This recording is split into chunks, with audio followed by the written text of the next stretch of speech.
Bom, gente, todo mundo vendo? Sim. Então, vamos lá. Segurança na internet. E de início eu quero perguntar para vocês, quando a gente fala essa frase, né? Segurança na internet, o que vem na mente de vocês? Qual é a primeira coisa? Hacker. Boa, hacker. Vem. Caracas, me lasquei. Fraude.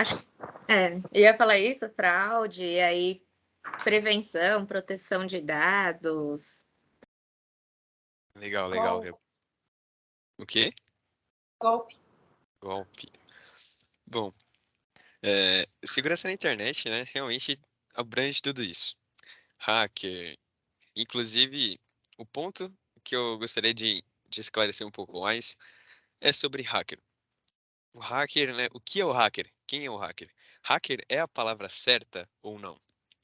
Então, primeiro, existe esse termo hacker que espalhou pelo mundo e as pessoas normalmente quando pensam no hacker, eles pensam naquela pessoa que está atrás do computador, que está invadindo sistemas, invadindo telas, a sua conta, e aí já vem aquele medo, né, de ser hackeado. Tanto que o termo hackeado é quando alguém a sua invade algum e consegue algum dado seu que não era para estar exposto, né?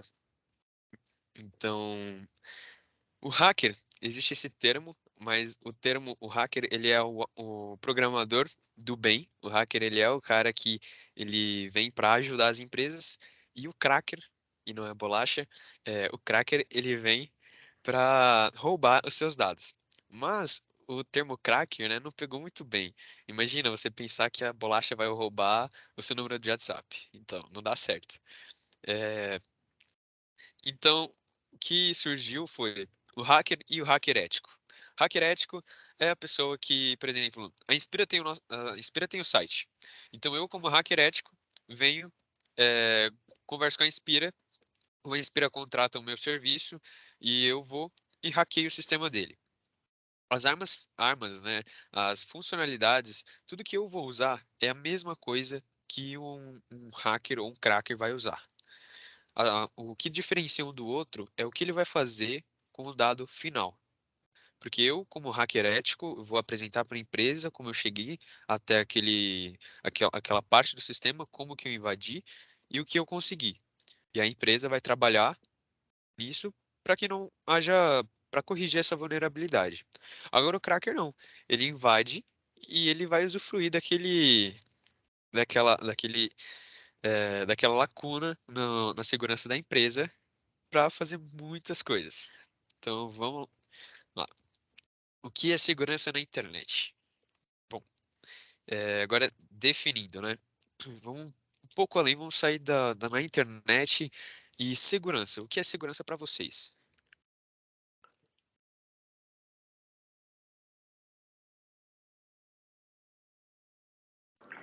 Segurança para mim é você ter práticas que previnam possíveis fraudes, né? Então, Ok. acho que não existe segurança 100% em nada. Existe sensação de segurança, é diferente de segurança. Então, Isso. segurança para mim são a gente sempre buscar melhores práticas para evitar, né? É isso. Mais alguém? Tem uma coisa que eu observo nos sites, antes de navegar, é se ele tem aquele cadeadinho, né? Para dizer se o site é seguro, se não é. Então, se é um site que eu preciso colocar algum tipo de dado pessoal, eu não coloco, se ele não for um site seguro. Então, eu sempre Isso. observo essa questão. Em É uma... site que a gente vai fazer compras, igual a Magazine Luiza, Americanas, tá acontecendo demais de ter anúncios na internet como se fosse o próprio site, mas tudo igual, exatamente a mesma cara do site, e quando você vai lá embaixo não tem as mesmas referências, igual CNPJ, número de contato e tal. Aí que pega, mas se for pessoa leiga que não chega até lá embaixo, você sai colocando cartão e comprando, que é muito mais barato. É isso mesmo. É, Bom, vocês foram até um pouco além, né? Mas tá tudo bem. Eu vou só voltar um pouquinho para falar do conceito de segurança e aquilo que o Fabiano falou. Segurança. Bom, a gente nunca está 100% seguro. Eu te garanto que nesse exato momento você não está 100% seguro. Mas também não precisa ficar desesperado que não é porque você não está 100% que alguém vai vir, vai hackear e vai pegar seus dados e tudo mais. É, por exemplo, vou usar o exemplo da nossa casa. A nossa casa é um lugar seguro, ok? Acho que para todos nós a nossa casa é um lugar seguro. Tá, agora vamos pensar. A gente entra em casa e, gente, é só uma suposição que isso não aconteça com ninguém, mas alguém vem tentar invadir a nossa casa. Sem nenhuma arma, sem chave, sem nada. Na mão mesmo. Essa pessoa vai conseguir invadir sua casa? Bom, se você não deixar o portão aberto ou a porta, não, essa pessoa não vai invadir sua casa. Tá bom, sua casa é segura. Agora, vem alguém com uma faca. Sua casa é segura? Bom, se você não tiver no portão, em nenhum lugar assim, uma faca não vai quebrar um portão no meio, não vai abrir uma porta. Então, sim, sua casa é um lugar seguro. Você aciona a polícia e pronto. Agora vem alguém com uma arma. Tá, depende. A pessoa que está armada com arma de fogo, ela não vai querer atirar no seu cadeado, na tranca, do seu portão ou da sua porta, porque vai chamar muita atenção. E se ela fizer isso, bom, vai chamar muita atenção, vai vir polícia e a sua casa ainda assim está segura. Agora, por que motivos? Não sei, mas vem o exército brasileiro invadir a sua casa. Sua casa é um lugar seguro? Não, não é um lugar seguro. Aí, e olha, o exército brasileiro é o 10º mais forte do mundo. Agora vamos pensar no primeiro. O exército americano vem invadir a sua casa. É um O lugar seguro? primeiro é da Ucrânia, ele é o mais forte do mundo. Resistência. Verdade. O exército da Ucrânia, então, vem invadir sua casa. Não, sua casa não é um lugar seguro. Então, quando a gente fala de segurança, você tem que olhar primeiro a situação em que você está. Porque a minha rua, ela é segura, de dia. Mas pode ser que de noite não seja. 3 horas da madrugada, pode não ser uma rua segura. Eu não sei. Espero que seja. E então, sempre olhar o todo. Segurança na internet é a mesma coisa. É, aqui, Mercado Livre, algumas notícias. Dados de 300 mil clientes são vazados por grupo hacker. 300 mil clientes, isso é muita coisa. E não é uma empresa qualquer, não é uma empresa pequena, é o Mercado Livre. Eles têm um time especializado para segurança, eles têm toda uma defesa para isso. Mas ainda assim, 300 mil dados de clientes vazaram. Outro, ataque a computadores tira a página do governo federal do ar. Gente, um ataque tirou o governo, as páginas do governo do ar. Isso, se a gente for olhar, é extremamente crítico. Não que do Mercado Livre não seja, mas é o governo, sabe? O governo tem dado de todos, literalmente todos os cidadãos. Ok, vamos continuar. Hackers fazem caixas automáticos cuspirem dinheiro na Europa. Já aconteceu nos Estados Unidos também. E essa notícia é uma das mais assustadoras.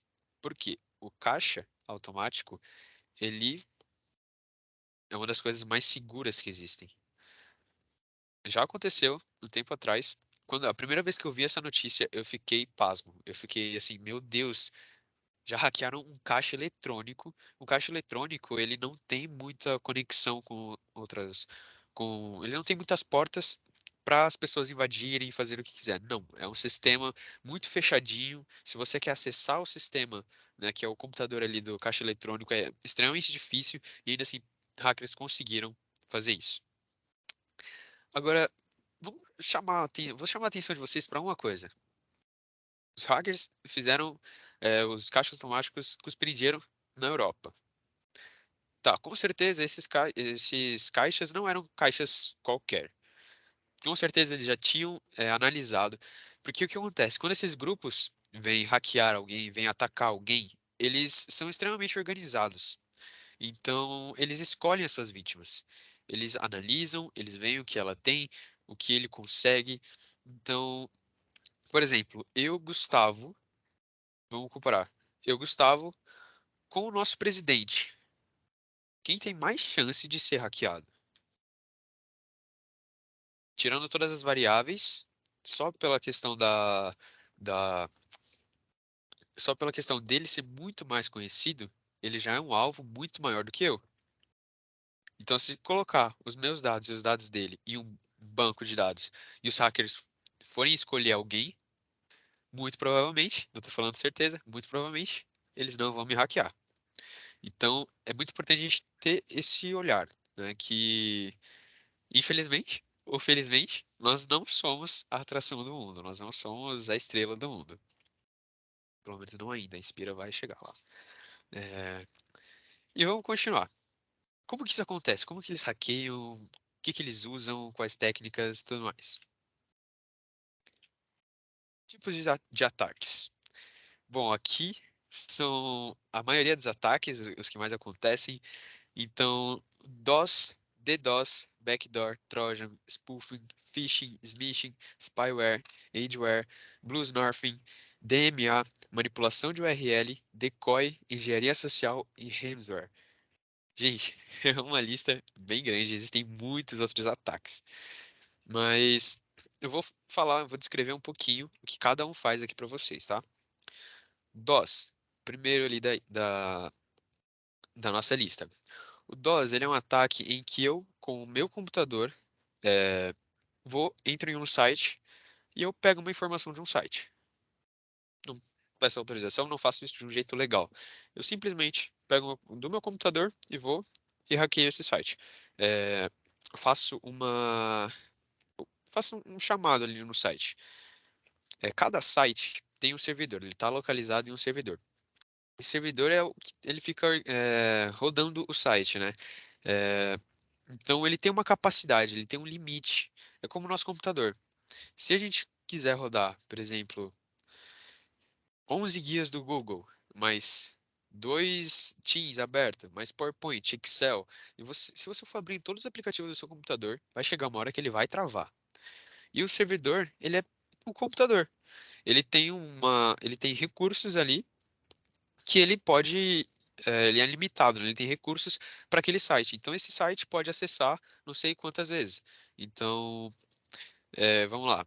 Meu site tem uma licença que pessoas podem navegar por ele, 50 mil pessoas podem navegar pelo meu site. Tá bom, 50 mil pessoas podem navegar ele tranquilamente. Mas se vir 200 mil pessoas navegando no meu site vai cair. Ele vai sair do ar, porque ele não tem recurso suficiente para isso. Então, o DOS, o que acontece no DOS? Eu, com o meu computador, vou lá e faço um ataque. Só que, como sou eu sozinho, esse ataque é mínimo, não faz diferença nenhuma. Um ataque em 50 mil de capacidade não vai mudar. Já o DDoS é o irmão maior dele. O DDoS é diferente, é uma rede de computadores infectados. Então, esse hacker, ele tem uma rede de computadores de outras pessoas que ele hackeou. E através desses computadores, ele vai e faz o ataque. Então, não é mais um ataque. São 100 mil computadores. São 150 mil computadores para 50 mil de capacidade. E aí o site cai. E aí vem aonde vem o hacker. Ele se comunica com você como um sequestro. E ele fala: olha, eu coloco o seu site ou o seu sistema no ar de novo se você me pagar tanto. Aí é onde entra a negociação e tudo mais. Então, esse DOS e DDoS. Backdoor. Backdoor é, por exemplo, o seu computador está infectado com um vírus, você não sabe, e esse vírus ele abre literalmente uma porta de trás, ele abre uma porta do seu computador para o computador do hacker. Então, ele estabelece ali, é um vírus através de muitas coisas, um link que você clica, é um arquivo que você clica, macro no Excel também existe. O pessoal já hackeia computadores através de macros no Excel e um monte de coisa. Então eles abrem essa porta onde o hacker ele consegue entrar no seu computador e acessar os seus arquivos. Esse é o backdoor. O backdoor ele é uma consequência de outro ataque, mas também é uma ferramenta. O Trojan. O Trojan, talvez você já tenha ouvido falar, ele é muito conhecido. Ele é esse vírus que vem através de uma macro, que vem através de um link, que vem através de um arquivo executável. Então, esse é o Trojan. O Trojan é o vírus que vai entrar no seu computador, é o arquivo que vai ser executado, que vai abrir uma porta, né, que é a backdoor, para o hacker. Ok, spoofing é falsificação de IP. Caso vocês não saibam, o nosso computador, o nosso celular, tudo que é eletrônico, ele tem um RG, ele tem uma certidão, ele tem um CPF. E esse é o IP dele. Como assim? Com o IP, por exemplo, aqui neste exato momento, o meu computador, ele está conectado com o computador de vocês através de uma reunião. Como que isso está acontecendo? Eu tenho o meu IP e ele tem, por exemplo, a câmera, o áudio, tudo que eu estou fazendo aqui está sendo transformado em dados e eles têm que enviar para você. Só que como que ele sabe que é para você e não para outros 1000 computadores? Pelo IP. Aqui a gente está em uma reunião onde estão os nossos IPs e ele está fazendo uma conexão. Ah, beleza. O Gustavo está com a câmera aberta, então os dados que estão vindo da câmera do Gustavo, do IP dele, vai para o IP do computador do Fabiano, para o IP do computador da Márcia, da Isa, da Fran e por aí vai. Então existe esse IP que ele mostra a nossa localização, ele mostra onde estamos. Ele realmente faz isso, ele mostra onde estamos. E por que isso é perigoso? O spoofing, o que é isso? Falsificação de IP. Vem um hacker, como vazou? Não vamos entrar nisso agora, mas ele conseguiu o meu IP e ele falsifica. E ele pega o computador dele e faz uma falsificação de IP. Então, através desse caminho, entre o meu computador e o computador de vocês, ele entra no meio. E aí, tudo que está passando por mim, são 2 computadores e um IP. Então, por exemplo, se tivesse outro computador com o mesmo IP do meu, nesse exato momento, ele podia entrar nessa reunião, podia interceptar todos os dados que eu estou enviando e cortar a minha câmera. E abrir uma câmera, sei lá, dos Estados Unidos. Porque é o mesmo IP, sabe? É o mesmo RG. É como se fosse a mesma pessoa falando com você. Ele entra ali no meio e intercepta, né, essa comunicação e finge que sou eu. Ok. É algo que a gente consegue se prevenir é usar VPN. Eu acho que vocês já ouviram, não sei, mas VPN, ele simplesmente faz o seguinte, ele pega o seu IP, ele tem um servidor. Eu tenho um servidor aqui no Brasil, tenho nos Estados Unidos, tenho na China, no Japão e no Uruguai. Quando eu vou usar o VPN, então ele pega o meu IP, que é do Brasil, e a partir do momento que eu uso o VPN, eu estou usando o VPN do servidor, que está localizado, aí eu escolho. Quero usar o servidor dos Estados Unidos. Então o IP que eu vou estar usando vai ser o IP dos Estados Unidos. Então é como se fosse uma armadura que eu coloco, que ele vai estar, sabe, uma máscara que eu coloco, e aí eu finjo ser outra pessoa. Então, o VPN, ele faz isso. Ele, ao invés de usar o seu IP, você usa o IP de um servidor. Beleza, isso é um jeito de se prevenir. Mas, falsificação de IP não é algo muito recorrente. Não é um ataque que você vê toda hora acontecendo. Próximo é o phishing. Phishing, ele é uma mensagem de e-mail. Olha aí, mensagem de e-mail, a gente recebe muito. Principalmente quando a gente está olhando ali, BPO, atendimento, o que for. Sabe aquelas mensagens que a gente recebe que a gente sabe que é alguém tentando enganar a gente? Então, o nome dessa tática é phishing.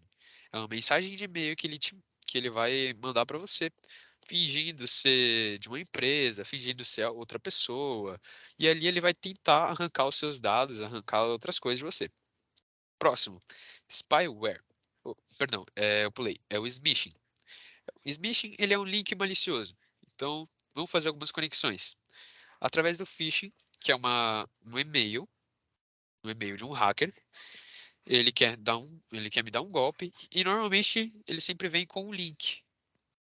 E esse link malicioso é um smishing. Então eles conectam uma tática com a outra e por aí vai. Ok, próximo, spyware.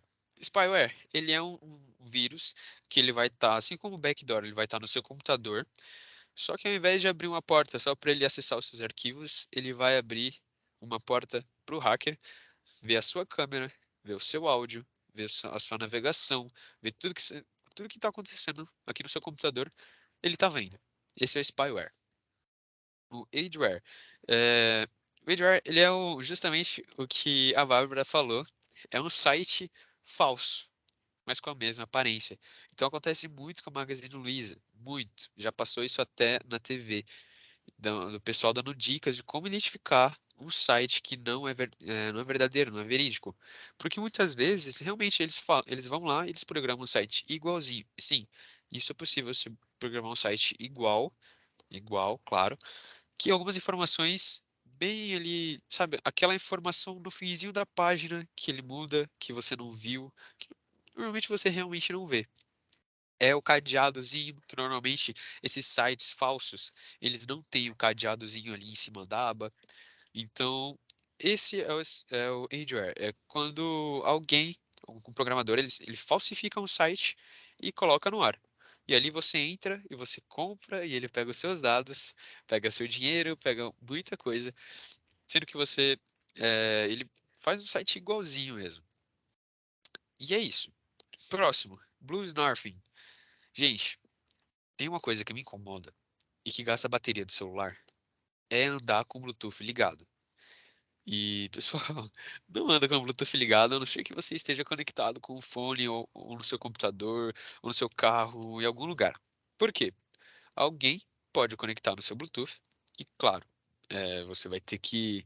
O nosso celular, ele sempre pergunta ali se você realmente quer conectar com tal aparelho, mas se você deixar o aparelho ali bobeando, alguém pode conectar no seu Bluetooth e hackear o seu celular através do Bluetooth. Ele pode acessar os seus dados via Bluetooth. Claro que a chance disso ocorrer também é muito baixa, porque o celular está sempre com a gente e a gente tem que aceitar uma conexão entre dois celulares, o celular e o computador. Então não é algo muito recorrente, mas tome cuidado com o seu Bluetooth, tá bom? Não ande sempre com ele ligado. O DMA. DMA é o acesso à memória do seu dispositivo. Ou seja, o hacker ele vai vir aqui através do phishing, que é um e-mail, ele vai ter um link malicioso, que é o smishing, e através desse link vai vir um Trojan para você, que é aquele vírus, que é um arquivo, que você vai executar e vai abrir uma backdoor para o hacker acessar e realizar o DMA, que é acessar a memória do seu dispositivo e ver tudo que você tem. Próximo, manipulação de URL. Bom, essa que nem igual o exemplo que eu tô falando, que eu comecei falando, que é quando eu vou hackear um site. Eu estou fazendo uma manipulação de URL. O URL é aquele link que a gente escreve lá, youtube.com ou inspiracapital.com.br. Esse é o URL. E tem como a gente ir entrando se você der F12 em algum site, vai aparecer um monte de código que, caso você não seja da área ou você não tenha conhecimento, você não vai entender bulhufas. Eu já fiz muito isso, entrar, apertar sem querer o F12, olhar aquele monte de coisa e falar, meu Deus, o que que eu faço agora? Então, mas é através dali que o hacker vai lá e ele manipula esse URL, ele muda algumas coisinhas no código para acessar um lugar, entende? Então, eu tenho uma tela de login e esse hacker vai lá e ele pula a tela de login fazendo essa manipulação. Ok. Próximo, Decoy. Decoy ele simula um programa seguro para você colocar os seus dados e ele obter aquilo ali e colocar em um banco de dados. Então, vamos lá. Novamente, a questão de um site. É um site falso. E normalmente esses sites ou esse aplicativo que você baixou, ele sempre tem uma tela de login. É muito comum em muitos aplicativos e sites. E aí, nessa tela de login, você vai lá, você coloca os seus dados, e quando você enviar esses dados, Na verdade, essa tela de login era uma tela de login falsa, porque ele vai estar pegando esses seus dados e vai estar colocando em uma base de dados, para mais para frente ele usar em outros ataques. Próximo, e que é a maneira com que eles fazem, que eles conversam, é a engenharia social. E essa de todas é a ferramenta mais utilizada. Engenharia social, por quê? Muitas vezes o hacker ele não vai vir aqui atrás, ele não vai entrar, não vai programar nada para entrar no nosso computador. Ele vai conversar com você. Ele vai conversar com você e tudo mais, vocês vão estar conversando e ele vai pegar seus dados através de uma conversa. Pode ser via WhatsApp, pode ser uma conversa via um sistema, por exemplo, novamente, o exemplo do site. Você está lá no site e você vai conversar com um atendente. Esse atendente pode ser um hacker que vai pegar os seus dados e tudo mais. Então, esse é o sistema perdão, essa engenharia social é o que eles mais usam em todos os momentos, em todos os ataques. E o próximo é o ransomware. O ransomware, ele é quando o hacker entra no seu computador, ele pega os seus dados e ele bloqueia o uso do seu computador. Então, por exemplo, no backdoor, que é quando o hacker entra no seu computador, você ainda pode usar. Só que ao mesmo tempo que você está usando, o hacker está vendo tudo que você está fazendo. Ele está vendo seus arquivos. Tudo que você está fazendo é outro ataque. O ransomware, não. Ele vai entrar no seu computador e é como naqueles filmes que a gente sempre vê que o computador foi hackeado, que é onde aparece aquela imagem, né? Aquela imagem na tela do computador e bloqueia o computador. Você não consegue fazer nada. Esse é o ransomware. Quando o hacker entra e bloqueia o seu computador e ele tem acesso total. Total. Ok. Agora vamos supor um ataque aqui de um vírus, um hacker. Ele vai atacar uma pessoa muito querida da nossa empresa, que é o Gé. Beleza. Ele quer atacar o computador do Gé. Então, só fazendo uma conexão com tudo que eu falei aqui, para um hacker atacar o Gé, convenhamos que é difícil, né? O Gé, ele é cheio da tecnologia, eu gosto de ficar olhando as coisas, mas vamos Ô, lá. Gu, rapidinho. Oi, Você fez aquilo lá que você ia fazer, não? não deu. Tá. Não, senão eu ia falar, Jé, você precisa entrar. Mas depois ele. É. Então, o vírus vai atacar o Gé. Ele quer chegar no computador do Gé. Então, o que ele precisa, gente? Ó, aula de hacker aqui, ó. Prestem atenção. Então, eu preciso do seu e-mail. Eu preciso de algum dado seu, algo que me faça chegar até você. Bom, posso olhar o Google. No caso, eu posso. O Google ele sempre tem banco de dados sobre tudo. Ele tem o seu histórico, ele sabe o que você vê no YouTube, ele sabe o que você pesquisa, ele sabe exatamente tudo, porque quando você vai logar no Instagram, tem a opção de logar com o Google ou Facebook. Quando você vai logar em algum aplicativo, tem a opção do Google ou Facebook. Então, essas empresas que fornecem o Gmail de graça, que, gente, vamos só ficar uma coisa, nada é de graça. Você está usando o WhatsApp? Não é de graça. Ele tem alguns dados seus ali. Ele está captando alguns dados. E se você for ler a política de privacidade, você vai ver que ele está captando alguns dados. Os termos de uso, você vai ver que ele está captando alguns dados seus. E esses dados ele vende. Porque não teria como manter um servidor. Ele precisa manter um servidor, ele precisa pagar para arquivar todas as suas conversas de um jeito seguro e pegar alguns dados específicos seu e vender para outras empresas. Por exemplo, empresas de marketing. Por exemplo, o Google. O Google tem algumas ferramentas que você consegue ver. Eu não cheguei a me aprofundar, mas você consegue captar alguns dados das pessoas para ver o que elas acessam e tudo mais. Então esses dados estão ali sempre trafegando.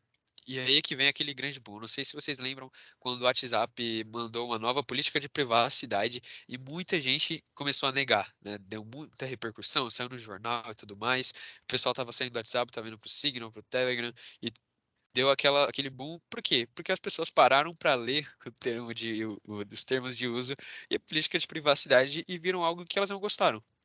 Era um compartilhamento de dados entre o WhatsApp e o Facebook. Eu não cheguei a me aprofundar nisso, mas era um compartilhamento entre o WhatsApp e o Facebook de alguns dados. Quando as pessoas não gostaram, espalharam notícia. E, bom, nem sempre as pessoas vão olhar. Então, é um telefone sem fio, claro. Então, pega uma informação, nossa, o WhatsApp tá vazando meus dados, aí vai passando, daqui a pouco chega para outra pessoa, nossa, o WhatsApp tá compartilhando minhas mensagens. Então, normalmente sempre tem essa. Sempre ter esse telefone sem fio. Então é muito importante a gente sempre ler as nossas políticas de privacidade. Sempre ler termo de uso. Eu sei que é chato, é muito chato. Tem termo de uso que é enorme, mas ainda assim é muito importante a gente ler. Porque caso a gente não concorde com algo que tá ali, a gente não usa aquilo, ou se for algo abusivo, nós podemos denunciar, sim. E tivemos no primeiro Talks, que foi sobre a LGPD, Lei de Segurança, Lei Geral da Proteção de Dados. Isso é muito importante. Então, para acontecer isso aqui, então eu vou chegar no Gé através do Instagram. Eu vou abrir o Instagram do Gé, vou ver o que ele curte, vou ver onde ele anda, o que ele come, vou ver tudo da vida dele, qual a empresa dele. Ok, só no Instagram do Gé eu já consigo saber qual a empresa dele. Indo aqui na Inspira, eu consigo contatar a Inspira. Como? Eu vou ir por engenharia social. Vou fingir que eu sou um cliente, vou aqui conversar com a Inspira para pegar os dados do Jefferson. Então, ok, consegui. Passei, me fingi de um cliente da Inspira e passei ali, tô em comunicação com eles. Depois, eu vou fazer o quê? Eu vou entrar em contato com o Jefferson. E aí, normalmente, sempre um e-mail com um link malicioso. Esse esquema que eu estou desenhando para vocês desde o início. Então, vem o e-mail com o link, ou às vezes essa pessoa pega os dados do GE em algum banco de dados na internet. E a Deep Web, ela existe, tá? Pode parecer algo muito distante ou não para algumas pessoas, mas ela existe. Existe um tráfego ilegal de dados das pessoas. A gente vê muito na história, né, o tráfico de pessoas, que eram quando os portugueses e perdão, eram quando os portugueses, espanhóis pegavam os africanos, escravizavam, traziam para o Brasil e tudo mais. Mas algo que ainda não tomou muita força é o tráfico de dados. Existe um tráfico por baixo dos panos enorme de dados. E muitas vezes um hacker pode pegar um banco de dados, que é uma lista com vários e-mails, com várias pessoas. Como é que eles identificam essas pessoas? São muitos dados. Então, tem o Privacidade Hackeada, que é um filme, um documentário na Netflix, que ele mostra que tem uma empresa lá que ela tem cerca de 5.000 dados de cada pessoa. Então, para cada pessoa, ela tem 5.000 dados. Quando você vai cruzando esses dados, você vai cruzando as informações, você consegue chegar em uma pessoa específica. E assim, eles vão lá e te atacam. Perdão. Então, hackeando já, eu vou entrar em contato com a Inspira, vou me fazer de um possível cliente usando a engenharia social, ou, desculpa, gente, a garganta tá falhando. Então, ou eu vou fingir ser um cliente, ou eu pego esse dado numa Deep Web, eu pego ali os dados ilegalmente, com alguém eu compro isso, e aí eu vou atacar. Eu vou atacar como? Através de um e-mail, através de um link, através de um arquivo. Então, por exemplo, o Jack quer jogar um jogo super maneiro que lançou agora. Ele quer ter um manual de um jogo que lançou agora e só tem online. Aí ele vai lá, clica no manual errado, ele vai para um site errado, um site falso, baixa lá o manual e junto com o manual vem o vírus. Olha aí, vem um vírusinho junto com esse manual que vai atacar e vai abrir uma porta no computador do Gé para esse hacker. Para esse hacker. Aí esse hacker vem e faz o quê? E implanta um ransomware. Esse vírus abriu uma backdoor, era um Trojan, abriu uma backdoor e agora é um ransomware. Ou seja, o hacker veio, entrou no computador do Gé e bloqueou. Ou seja, já não consegue trabalhar, já não consegue fazer nada.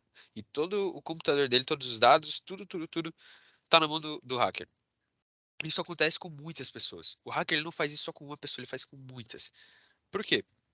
Quando ele tem muitos computadores mesmo hackeados e eles vão fazer qual o próximo passo deles? Aí volta no DDoS, que eles vão atacar alguém, vão atacar algum sistema, e aí esse sistema para e ele vai falar, olha, você quer o seu sistema de volta, me paga tanto. Porque tudo isso, né, todo esse caminho que eu falei para vocês, custa dinheiro, custa muito dinheiro, gente. Existe muito dinheiro envolvido nisso. E esses hackers têm que ganhar de alguma forma. Infelizmente, eles ganham muito com muitas pessoas. Aquele arquivo, aquele link malicioso, sabe, alguma coisinha, e às vezes baixa e você não vê. Às vezes baixa ali, executa por trás do seu computador, você está ocupado, você não viu. Agora, como raios a gente vai se proteger disso? Bom, como saber se eu estou vulnerável? Primeiro, verifica a sua senha. Aqui, se você tentem clicar nesse verifica sua senha. Eu não tenho certeza se vai funcionar, mas é para abrir um link no navegador de vocês. Não, né? Acho que você tem que compartilhar o seu material com a gente. Ah, tá. Eu tentei, não deu certo. Tá tudo bem. Eu vou passar o link para vocês disso tudo. Eu vou montar um tópico, vou mandar e-mail, inclusive, para vocês terem todos esses links. Então, aqui são links do quê? Você vai verificar a sua senha e os seus e-mails, se eles foram vazados. Porque eu coloquei dois. Um é um site nacional, ou seja, ele vai olhar mais em questão de sites brasileiros, e outro é internacional. Ele vai olhar em questão de mundo. Você vai colocar a sua senha aqui e vai verificar se foi vazada. Ele vai mostrar se não ou se sim. Se sim, muda. Muda a sua senha. O e-mail também, ele vai verificar o seu e-mail e vai em questão nacional e internacional. Ok. Ponto positivo, eu já vou adiantar um pontinho. Eu verifiquei o meu e-mail da Inspira e ele não foi vazado. E um desses sites ele já traz outros e-mails. Então ele olhou Então ele olhou a extensão, que é inspiracapital.com.br, e viu que nenhum dos nossos e-mails foi vazado. Então, ó, pontinho aí para vocês, vocês não erraram em nenhuma parte da segurança. Opa. Então, nenhum e-mail da Inspira foi vazado. Próximo. Como me proteger? Aqui eu coloquei links, teste de links e teste de sua senha. Antes de você criar uma senha, testa ela. Sabe? Normalmente tem aqueles. Quando a gente vai criar uma senha, né? Alguns aplicativos tem que mostra se a sua senha tá fraca, se tá média ou se tá forte. E eu não sei vocês, mas muitas vezes eu, quando ia criar minhas senhas, não ligava para isso. Simplesmente criava lá e. Beleza, é uma senha. É minha senha. Mas tem que ser uma senha forte. O que é uma senha forte? É uma senha forte, você tem que ter letras maiúsculas e minúsculas, tem que ter número, tem que ter um arroba, um underline, algo desse tipo, porque isso fica muito difícil de decifrar. Então, algumas dicas aí para vocês, se vocês anotarem isso vai ser muito bom, mas eu também vou mandar por e-mail. Coloca um número para você no início da senha, no meio da senha e no final da senha. Por exemplo, vai colocando sempre letra maiúscula, minúscula, maiúscula, minúscula, maiúscula, minúscula. E, por exemplo, ao invés de você colocar Fabiano, escrever Fabiano, o A do Fá, sim do A mesmo, coloca um arroba, coloca um underline, sabe? Coloca algo desse tipo para ir variando a sua senha. Você vai ver que se você fizer isso, você vai criar uma senha muito forte, vai passar por todos aqueles testes, vai sempre estar verdinho. Ok. Você testou sua senha, uma senha boa, uma senha forte. Outro ponto, tenha um caderninho. Gente, todo o nosso computador, todos os nossos computadores, nossos celulares, eles podem ser hackeados. Mas a não ser que alguém invada a minha casa, isso aqui não vai ser hackeado. E a não ser que eu poste isso nas redes sociais, o meu caderno não vai ser hackeado. Apesar de a gente estar falando de segurança na internet, ter as nossas senhas anotadas aqui no caderno é muito importante. Não só para a gente não perder, mas também para não ficar aqui no computador, porque aqui sim é um lugar de risco. Então anote todas as suas senhas num papelzinho. Esconde esse papelzinho ali no meio do seu colchão e tá tudo bem. Ninguém vai saber que as suas senhas estão ali. Sempre que você precisar, você pega. Gente, não use senhas iguais. Sempre senhas diferentes, por favor. Porque se alguém descobrir uma senha sua e você usar essa senha para tudo, você acabou de dar acesso para essa pessoa, para todos os seus aplicativos, todas as suas redes sociais, tudinho. Então, muito importante sempre usar senha diferente. Eu sei que é difícil ficar sempre criando uma senha nova e tal. É chato às vezes, mas é muito importante. Então, essas ferramentas, como me proteger? Usando as ferramentas de verificação que eu passei para vocês, esse teste de link. Muitas vezes a gente que está em meio corporativo, a gente recebe muito e-mail e às vezes vem com alguns links. Então, ao invés de já clicar direto nesse link, pega esse link, copia e coloca nessa ferramenta que é o teste de link. Ele vai te falar se é um link malicioso ou não. Se for, esquece, pede um outro link para essa pessoa. Gente, desculpa. Pede um outro link, conversa com essa pessoa para ver se tem outra forma, mas não clica. Ok, ferramentas de verificação, senha forte, limpeza periódica. Por que limpeza periódica? Às vezes a gente está baixando alguma coisa na internet, baixou isso, baixou aquilo, baixou não sei mais o que, e às vezes vem um arquivo junto. Às vezes a gente não percebe e tudo mais, fica ali no nosso computador, no nosso celular. Então é muito importante a gente olhar, fazer uma limpeza no nosso computador, ver, eu baixei tal coisa, realmente, baixei. É necessário agora? Não. Então, deleta. Usei aquele dia, mas pronto, não vou precisar mais nenhum dia. Então, deleta. Faz essa limpeza no seu computador, que a chance de ter um vírus escondido lá é baixa, mas ainda assim tem essa chance. Então, fazer uma limpeza é muito difícil que algum vírus, algum arquivo que você não conheça vá passar pelos seus olhos. Outro ponto muito importante, um dos últimos, tá? No momento que estou acabando. Atualizações periódicas. Gente, atualizar o nosso sistema, o nosso computador é muito importante, porque ele sempre manda atualização que corrige bug do sistema. Eles sempre mandam atualizações voltadas a preparo para o seu computador ir mais rápido, para ele não ficar travando. E a maioria das atualizações que o Google lança para a gente é em questão de segurança. É eles melhorando a segurança em algum lugar. Então é muito importante atualizar o computador, ou o celular, o que for. E agora o último, e para finalizar, e me perdoem que eu já estourei o tempo, mas o antivírus. Eu coloquei ele ali em cima, mas eu deixei ele por último de propósito. O antivírus é bom ou não? Qual o melhor? Bom, o antivírus sim, ele é bom e ele previne a maioria desses ataques. Quando a gente vai baixar algo, se a gente tem o nosso antivírus, ele verifica esse arquivo, ele fala se ele é um arquivo malicioso ou não. E aí, é claro, se você acabou de comprar um celular, por exemplo, e você vai baixar algo do Google, o seu celular tem uma opção de não instalar coisas, aplicativos de fontes desconhecidas. Ou seja, se você quer baixar alguma coisa do Google, seu celular muito provavelmente não vai deixar.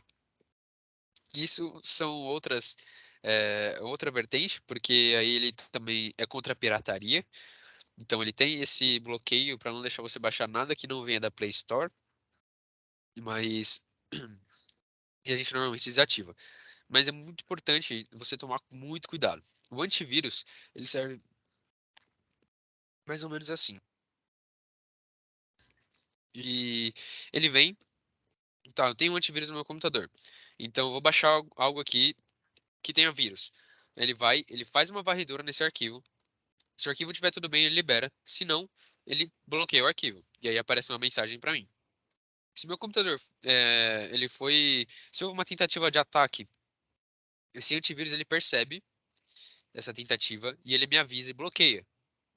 Então é muito importante a gente ter um antivírus no nosso computador. Ele também faz essa limpeza, ele também vê os arquivos, mas agora eu vou falar dos principais antivírus aqui. Eu fiz uma listinha, pesquisei aqui. Cadê? Uma lista com os melhores antivírus. Bom,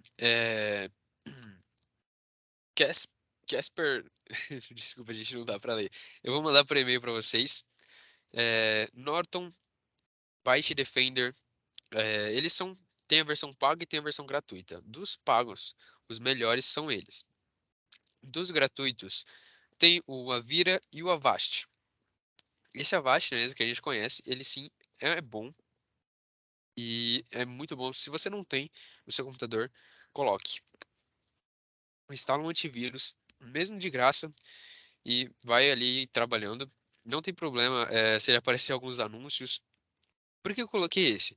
Tem algum outro em termos de defesa que é melhor? Sim, tem.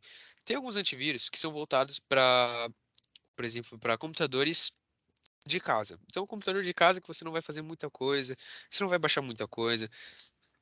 Tem antivírus voltados para o meio corporativo, onde ele é um antivírus muito mais parrudo, muito mais pesado. Pode ser que o seu computador fique um pouco mais lento com ele, mas é um antivírus muito mais completo para parar hackers muito maiores, porque um hacker que vai uma pessoa que vai hackear um computador de casa é muito diferente de uma pessoa que vai hackear um computador de uma empresa. Eles usam técnicas diferentes, técnicas muito mais fortes, muito mais agressivas. E para isso a gente precisa de um antivírus muito mais forte. Então existem antivírus corporativos, antivírus para computador de estudante, antivírus para computador para ficar em casa. Então eu estou passando aqui para vocês Bitdefender, Norton, Avira e Avast. Eu vou passar tudo isso depois. Então esses são ótimos. E caso você fala, são legais, mas eu ainda quero um antivírus específico para tal coisa. Vai lá, pesquisa no Google, vê o antivírus voltado para isso, porque existem diferentes tipos aqui, como eu falei, e vê qual é o melhor daquela área, que seja gratuito ou pago, dependendo do que você está mexendo, se é de alto risco ou não. E, gente, né, boas notícias, que nem eu falei, o e-mail da Inspira não foi vazado, os nossos dados não foram vazados e-mail corporativo. Se vocês seguirem isso, com certeza vocês não vão ser hackeados, porque, felizmente ou não temos tanta fama assim, não temos tanto dinheiro ou um computador super potente. Eu não sei o computador de vocês, mas o meu não é o computador da NASA. Então, muito provavelmente, um hacker não vai querer acessar ele. Mas, claro, é sempre muito importante a gente se precaver. Porque, por exemplo, um computador doméstico pode ser hackeado sim. Se ele tiver numa lista de dados, se ele tiver um vírus dentro dele. Então ele vai entrando. São vários filtros, sabe, que a gente vai fazendo. Então, por exemplo, não tem nenhum vírus no meu computador. Já é uma chance a menos do hacker me atacar. O meu e-mail e minha senha não foram vazados. Menos chance ainda. Eu não sou uma pessoa, uma celebridade, um superstar. Eu não sou alguém com tanta influência e tudo mais. Provavelmente já é mais um filtro ali que você vai ficando mais protegido. E não existe 100% protegido. Se um grupo desses, um grupo que hackeou o Mercado Livre, vir atacar você, você vai ser atacado. Ele vai conseguir as suas informações. Mas aí, fica a pergunta: quais são as chances do grupo que atacou o Mercado Livre vir te atacar? Então, e se as chances forem altas, procura um antivírus bom, procura uma empresa especializada em segurança. Existem hoje empresas especializadas nisso, que você vai ficar protegido. E é isso, gente. Muito bom, Gu. Adorei. Eu ia até falar de do seriado que você falou, tem na Amazon que chama Dark Web também, que fala sobre a Deep Web. Da Amazon não cheguei a ver, mas vou procurar depois. Show, Gu, mandou muito bem. Gostei muito, muito útil. Uma dica adicional que eu sempre falo para a galera, principalmente no phishing, né? Empresas mais simples como a nossa, né? Pequenas, o phishing é bem comum, né? De receber e-mail malicioso e tal. Então, a dica bem básica, acho que o Gu até comentou isso de algum aspecto, se eu perdi uma parte que eu fui no banheiro uma hora. Desculpa se eu estiver sendo repetitivo, mas é passar o mouse em cima e ver como é que o link aparece antes de você clicar. Né? Então, eu sempre, algum link, alguma imagem que alguém te induza, né? Um botão, clique aqui e veja tal. Então, jamais, né? Banco não precisa nem falar, os bancos educam muita gente, né? Que eles jamais mandam para atualizar nada. E tudo que você trouxe, Igor, é muito legal. Assim, eu venho de uma empresa, meu penúltimo trabalho foi uma empresa de segurança da informação, e eu fico acompanhando eles nas redes sociais, porque eles migraram, agora eles tinham várias soluções, eles migraram 1000%, compraram uma startup só de segurança da informação, e eles soltam dados direto.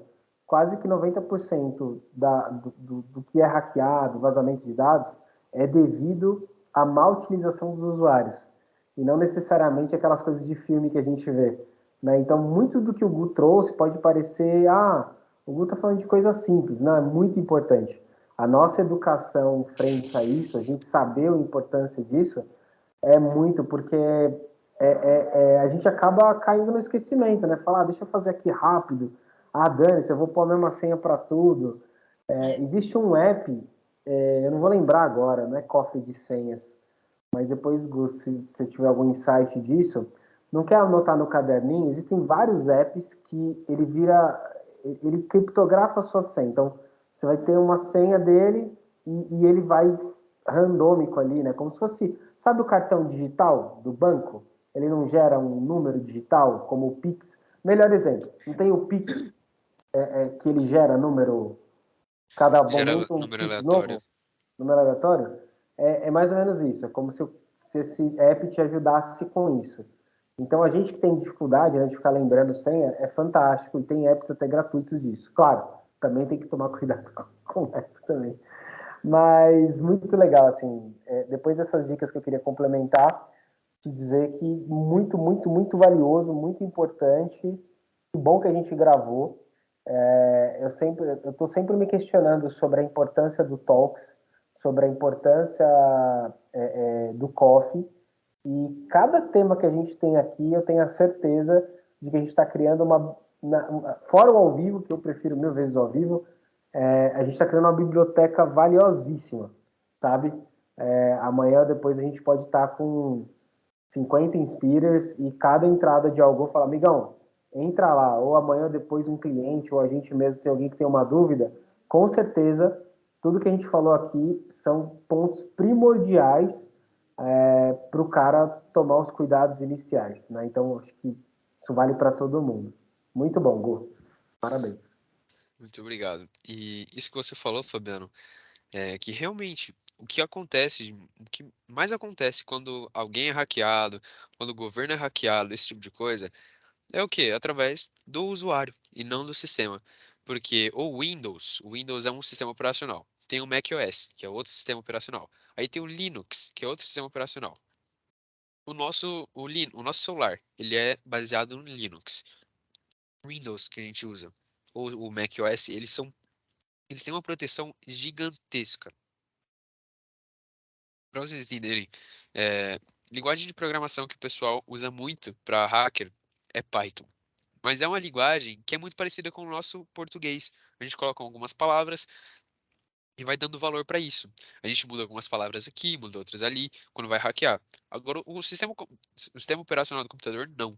Ele é 0 e 1. Você vai entrar numa matriz de um computador, você vai ver lá um monte de 0, 1, 0, 1, 0, 1, 0, 1. Para você decifrar aquilo, para você entender, para você conseguir hackear aquilo, é muito difícil. Existem pessoas que hackeiam? Claro, com certeza existem.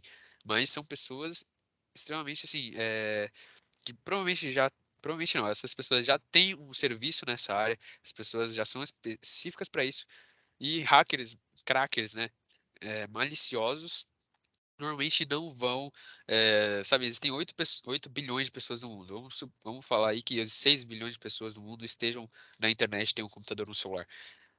Dessas 6 bilhões de pessoas, não, a chance é quase zero, para não falar que é zero, que esse hacker que consegue hackear um computador mesmo, um computador, vá te atacar.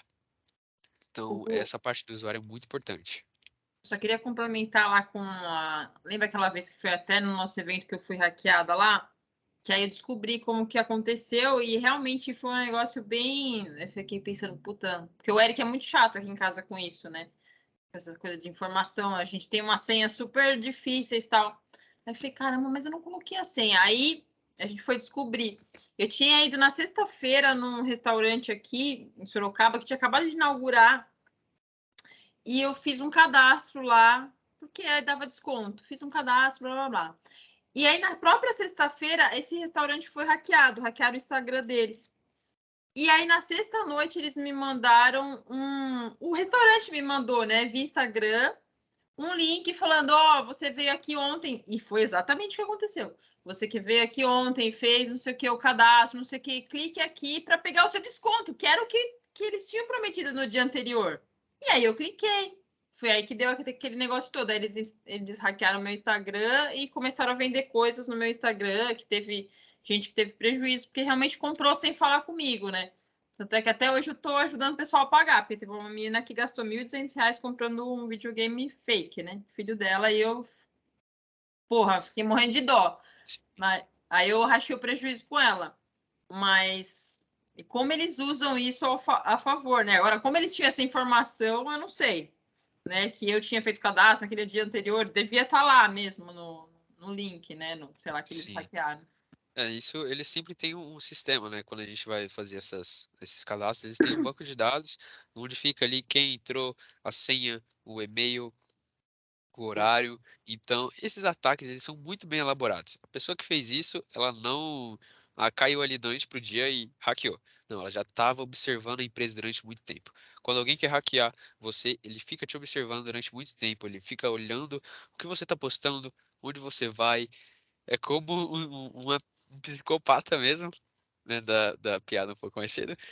E ele fica olhando ali todos os seus passos para ver onde você pode ter uma vulnerabilidade, onde o seu sistema, onde a sua empresa tem uma vulnerabilidade. Então é sempre muito importante. Agora eu tenho certeza que qualquer link que te mandarem com eles, você vai verificar, né, com a ferramenta que eu vou te mandar, não só você, mas todos. E olha que interessante, eu lembro que naquele dia, especificamente, eles criaram um novo Instagram seu com essa sua conta original e naquele seu antigo Instagram eles mudaram a conta para você não ter acesso. Uhum. Então olha como foi bem elaborado. As Foi. pessoas fazem isso há muito tempo. E assim, É, só pode continuar. complementando, a única coisa que eu acho ruim ainda foi a resposta do Instagram, né? Porque eu tive que entrar, mandar um e-mail para o Instagram, fiz boletim de ocorrência, e o Instagram demorou uma semana para tirar o. Lógico, porque ele faz uma verificação, né? Porque ele vai falar, vai que essa doida tá mentindo e criou tudo isso, não sei o quê. Mas eu tive que colocar um monte de provas no e-mail para o Instagram para falar realmente que tinha sido hackeada para eles tirarem o Instagram do ar, e demorou. E aí o cara se aproveitou disso, né? Ficaram Sim, 2 dias no ar e gente comprando coisa. Por mais que eu avisasse em outras redes sociais, teve prejuízo. sim. E isso, quando acontece esse tipo de coisa, a gente, olhando essa história, a gente vai ver que, primeiro, quem foi hackeado foi a empresa, né? Foi o lugar que você foi. Sim. Então, começou ali com a empresa. Quando acontece isso, acontece. O Mercado Livre foi hackeado. 300 mil pessoas vazaram os dados. Com certeza, aquelas 300 mil pessoas foram escolhidas a dedo. Mas de quem é a responsabilidade ali? É da empresa, do Mercado Livre. Foi o Mercado Livre que foi hackeado e não as pessoas. Então, é sempre a gente tentar, sabe, falar com essa empresa que foi hackeada, porque quem realmente deveria arcar com os custos de tudo isso é o lugar que você foi. E normalmente as redes sociais, algumas outras empresas, assim, eles têm essa verificação, assim, por isso que demora esse tempo. E pode ser, e não é totalmente automatizado, né? Porque a automação também pode ser deixada para trás, pode ser burlada. Então, essas empresas normalmente mandam alguém, uma pessoa específica, especializada, para ela ir analisar e ver se realmente foi isso que aconteceu. E aí tem esse tempo que demora, né? E é muito triste, porque outras pessoas caem enquanto está sendo verificado. Legal, Gu, parabéns, viu? Conteúdo super relevante, você mandou super bem. Parece que já palestrei há muitos anos. E é um conteúdo, coincidiu muito com o que eu falei no começo, né? Da gente estar falando sobre isso aqui em casa. E eu vejo que é um tipo de informação que a gente precisa começar a passar para as crianças que hoje têm acesso à internet, a celular, a computador, né? Eu vejo pelos meus sobrinhos, ficam o dia inteiro jogando, acessando sei lá o quê, né? Um Sim, tempo atrás pelo jogo, lá um jogo em específico, conseguiram fazer contato com meu sobrinho, pegar o WhatsApp, tipo, uma pessoa que a gente não faz a mínima ideia de quem seja. E eles podem manipular as crianças, né, que não tem discernimento ainda, né, Podem. para instruir e fazer alguma coisa. Então, eu peguei muito insight, muito conteúdo mesmo, muito importante aqui, que eu vou passar para eles, não só para as crianças, para os meus pais, para minhas irmãs, que vivem caindo aí nesses golpes de WhatsApp. Então, parabéns mesmo, um conteúdo super, super interessante que todos precisam saber, né, conhecer. Muito obrigado, gente. E gostei muito do seu design também. Gostei como você colocou as informações, foi bem didático. Nossa, vindo isso da Fran, meu Deus. Obrigado, gente, de verdade. Deu muito trabalho. É. Isso, e eu sou muito perfeccionista, gente, muito perfeccionista. Qualquer coisa que eu vou fazer tem que estar assim, de um jeito, sabe? Tem que estar muito bem, porque senão me incomoda. E é um assunto muito relevante, sim. A gente tem que passar isso para as crianças. Por exemplo, olha, eu não. Aqueles fatores que eu falei pra vocês, né? Não sou famoso, não sou rico, não tenho nada assim pra alguém me hackear, porque eu já fiz tanta cagada na internet. Nossa, era assim, e especificamente de jogo. E entrar num jogo, online o jogo. Nossa, que legal, não vou precisar baixar no meu computador. Vou lá, faço login, mesma senha pra tudo. Isso é muito perigoso. A gente tem que sempre olhar, temos que mudar as nossas senhas sempre, tomar muito cuidado e passar isso para as crianças, porque pode ser que em algum momento elas acabem caindo em algo assim. E elas são mais suscetíveis a esses ataques, porque, por exemplo, nós que já estamos no mundo corporativo, a gente já lida com isso, com o smishing, que é o e-mail, né? O e-mail falso. O phishing, na verdade, que é meio falso. A gente vê isso, então a gente sabe identificar. A gente bate o olho no e-mail, a gente sabe, é falso. Mas uma criança que não tem uma vivência, que não sabe identificar um e-mail falso, um e-mail verdadeiro, um contato de alguém malicioso ou não, pode cair. Principalmente mamães, titias, papais, pessoal mais velho, muito Também. mais fácil até de cair, porque já consomem, né? Isso. Então, vamos multiplicar e passar a informação. Gu, brigadão, top, como sempre. Vou falar bem de você lá no grupo pra galera ficar com vontade, tá bom? Tá bom. E, gente, muito obrigado. Desculpa eu ter passado o tempo, mas é isso. Que bom que vocês aprenderam. Eu vou mandar um e-mail para vocês com todas as informações, todos os links.